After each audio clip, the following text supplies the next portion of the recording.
वर्तमान प्रधानमंत्री किसान योजना रे आसीगला बड़ खबर। प्रधानमंत्री किसान सम्मान निधि योजना रे 19तम किस्ती रे अपेक्षार थिबा चासी भाई मानक पई खुशी खबर। फेब्रुआरी 24 रे प्रधानमंत्री नरेंद्र मोदी एही किस्ती टंका प्रदान करिवे। एही अधीन रे 22,000 कोटी टंका पठाजिबो, जहा सीधा सळंक चासी अकाउंट को आसीबो।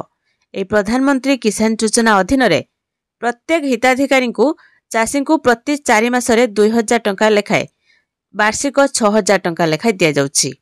आपण माने एही टंका पाउछंती कि नाही कमेंट रे जणेबे। सरकार एही पर्यंत 18 किस्ती प्रदान कर सारछंती। एही योजना अधीन रे योग्य चासी मानकु प्रति वर्ष 6,000 टंका आर्थिक सहायता प्रदान करा जाउछि।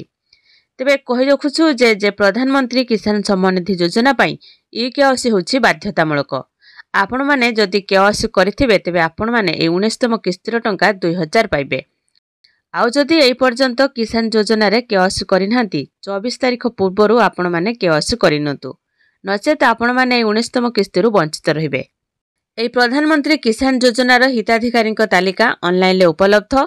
यह साहाय्य चासी माने सहजरे जांच करि परिबे जे सेमाने पीएम किसान ल 19तम किस्ती पाइबे कि नाही।